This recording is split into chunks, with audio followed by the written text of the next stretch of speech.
વરિષ્ઠ પત્રકાર આર.કે. મિશ્રાનું 76 વર્ષની વયે અમદાવાદમાં થયું નિધન. તો છેલ્લા ઘણા સમયથી પ્રોસ્ટેટ કેન્સર જેવી ગંભીર બીમારી સામે ઝઝૂમી રહ્યા હતા. ગુજરાત મીડિયા ક્લબના સ્થાપક અધ્યક્ષ તરીકે તેમણે મહત્વપૂર્ણ ભૂમિકા ભજવી. અમદાવાદના ધોળકામાં ભાજપમાં પડ્યું ભંગાણ. ઠાકોર સમુદાયના લોકો કોંગ્રેસમાં જોડાયા. સાંસદ જ્ઞાનીબેન ઠાકોરની હાજરીમાં જોડાયા કોંગ્રેસમાં. સત્તાનો દુરુપયોગ કરી હેરાન કરાતા હોવાનો કર્યો આરોપ. વિધાનસભામાં આરોગ્ય મંત્રીએ ધારાસભ્ય ઇમરાન ખેડાવાલાના પ્રશ્નોનો આપ્યો જવાબ. અમદાવાદ સિવિલમાં કિડની ટ્રાન્સપ્લાન્ટ માટે 1849નું વેઇટિંગ હોવાની આપી માહિતી. અત્યાર સુધીમાં 293 દર્દીઓનું સફળ કિડની ટ્રાન્સપ્લાન્ટ કરવામાં આવ્યું. અન્ય એક પ્રશ્નોત્તરીમાં લીકર પરમિટ માટે 1161 અરજી મળી હોવાની જાણકારી અપાઈ. તો લીકર માટે 5884 પરમિટ રિન્યુ કરાઈ. 2 વર્ષમાં લીકર માટેની 29 પરમિશન ભલામણો નામંજૂર કરાઈ.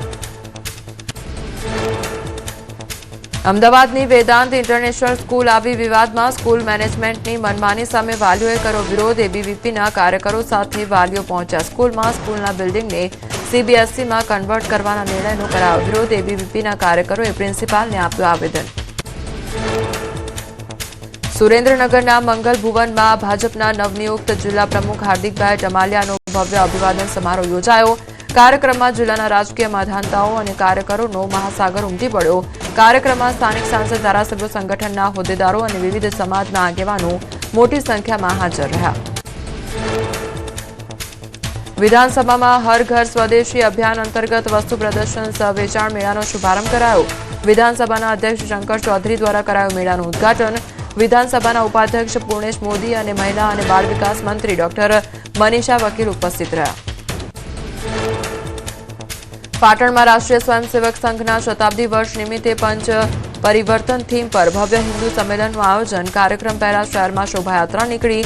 સંમેલનમાં સામાજિક સમરસતા, સ્વદેશી અને પર્યાવરણ જાળવણી જેવા મુદ્દાઓ પર ભાર મુકાયો. ભરૂચમાં 120 સોસાયટી વિસ્તારની અરુણોદય વસ્તીના ભાગરૂપે વિરાટ હિન્દુ સંમેલનનું કરાયું આયોજન. સંમેલનમાં ધર્મગુરુઓએ યુવાનોને સંસ્કાર અને સમાજ સેવા તરફ આગળ વધવા અનુરોધ કર્યો. સમગ્ર વિસ્તારમાં ધાર્મિક અને ઉત્સાહભર્યો માહોલ જોવા મળ્યો. ડાંગ જિલ્લા પોલીસ દ્વારા વાર્ષિક ઇન્સ્પેક્શન કરાયું. પોલીસ પરેડ દરમિયાન આતંકી હુમલા અંગેનો અભ્યાસ કરાયો. આંદોલન અને ઘર્ષણની પરિસ્થિતિ અંગે પણ કરાયો અભ્યાસ. નિરીક્ષણ બાદ આઈજીપી પ્રેમવીરસિંહે પૂરું પાડ્યું માર્ગદર્શન. પોલીસ દ્વારા લોકસંવાદ કાર્યક્રમ યોજવામાં આવ્યો. જિલ્લામાં આગેવાનો અને વેપારીઓએ પોતાના પ્રશ્નો રજૂ કર્યા. તેરા તુજકો અર્પણ અભિયાન હેઠળ ખોવાયેલો મોબાઈલ મૂળ માલિકોને પરત કરવામાં આવ્યો. મહેસાણાના ખેરાલુમાં 5661 કરોડના ખર્ચે તૈયાર થશે એસટી ડેપો વર્કશોપ. ખેરાલુના ધારાસભ્ય સરદારભાઈ ચૌધરીના હસ્તે વર્કશોપનું કરાયું ખાતમુહૂર્ત. વર્કશોપ શરૂ થતાં એસટી બસોના જાળવણી અને રિપેરિંગના કામો ઝડપી થશે. કેન્દ્રીય ગૃહમંત્રી અમિત શાહે ભારત ટેક્સીના ચાલકો સાથે સંવાદ કાર્યક્રમ યોજ્યો. કહ્યું, સહકારી ક્ષેત્ર સરકારની પ્રાથમિકતામાં સૌથી મોખરે છે. જે મહેનત કરશે નફો પણ તેને જ મળશે.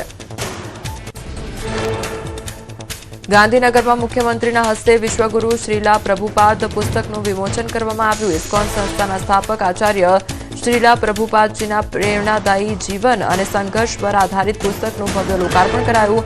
કાર્યક્રમમાં શિક્ષણ મંત્રી પ્રદ્યુમન વાજા અને ઇસ્કોન મંદિરના સંત સહિત અગ્રણીઓ ઉપસ્થિત રહ્યા. આદિવાસી ગૌરવ દિવસ નિમિત્તે નર્મદાના ડેડિયાપાડામાં ભવ્ય કાર્યક્રમનું થશે આયોજન. નર્મદા જિલ્લા ભાજપે કાર્યક્રમના આયોજનને લઈને યોજી બેઠક. ભગવાન બિરસા મુંડાને પુષ્પાંજલિ અર્પણ કર્યા બાદ ડેડિયાપાડાથી ખોખરા ઉમર સુધી યોજાશે રોડ શો. અમદાવાદમાં 23 વર્ષીય ફેશન ડિઝાઇનર ધ્રુવી જોશીના પુસ્તક ડ્રેસિંગ ધ ઇન્વિઝિબલનું ભવ્ય વિમોચન. કાર્યક્રમમાં ડોક્ટર સુભાષ બ્રહ્મભટ્ટ અને સપના વ્યાસ અતિથિ વિશેષ તરીકે ઉપસ્થિત રહ્યા. આમંત્રિત મહેમાનો દ્વારા દીપ પ્રાગટ્ય સાથે કાર્યક્રમની મંગલ શરૂઆત કરાઈ. સોના ચાંદીના ભાવમાં જોવા મળ્યો વધારો. આજે સોનાનો ભાવ 1,63,000 અને ચાંદીનો ભાવ 2,75,000 પર પહોંચ્યો. સોના ચાંદીના ભાવમાં ફરી એકવાર જોવા મળી તેજી. બોટાદના એક શ્રદ્ધાળુએ આંખ પર પાટા બાંધીને શરૂ કરી દ્વારકાની યાત્રા. ત્યારે માનતા પૂરી થતા 360 કિલોમીટર લાંબી આકરી યાત્રા પર નીકળ્યા. છેલ્લા 7 દિવસથી સતત યાત્રા કરી જામનગર પહોંચ્યા શ્રદ્ધાળુ. ભક્તોએ પદયાત્રી સંજયભાઈનું ઉષ્માભેર કર્યું સ્વાગત. આગામી 3 થી 4 દિવસ દ્વારકા પહોંચી દર્શન કરશે. ભક્તિ અને સંકલ્પ શક્તિની અનોખું ઉદાહરણ બની યાત્રા. રાજસ્થાનના ખાટુમાં યોજાયેલા મેળામાં લોકોનું ઘોડાપૂર શ્યામબાબાના જયકારા સાથે વાતાવરણ ભક્તિમય બન્યું.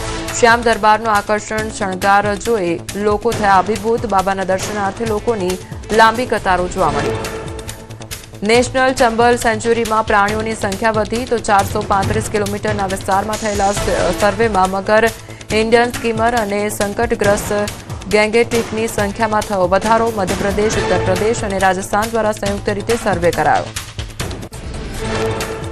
તમિલનાડુના થુથુકુડીમાં વ્હાઇટ ઇગ્રેટ્સ પક્ષીઓનું આગમન પર્યાવરણીય તંત્ર માટે સારા સંકેત દર્શાવે છે. વેટલેન્ડમાં વ્હાઇટ પક્ષીઓને વધતી સંખ્યા, જૈવિક સમૃદ્ધિને લઈને પ્રકૃતિ પ્રેમીઓ અને વૈજ્ઞાનિકોમાં જોવા મળ્યો ઉત્સાહ.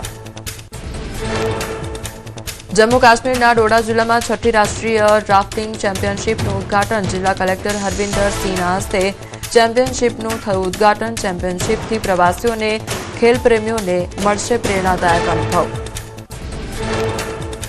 જામનગરની બજારમાં પીળા રંગનું તરબૂચ બન્યું આકર્ષણનું કેન્દ્ર. થાઇલેન્ડથી બીજ મંગાવીને સ્થાનિક સ્તરે વાવેતર કરાયું હોવાની વેપારીએ આપી માહિતી. સામાન્ય તરબૂચ કરતાં 2 થી 4 ગણા વધુ મીઠા હોવાની વેપારીએ કર્યો દાવો.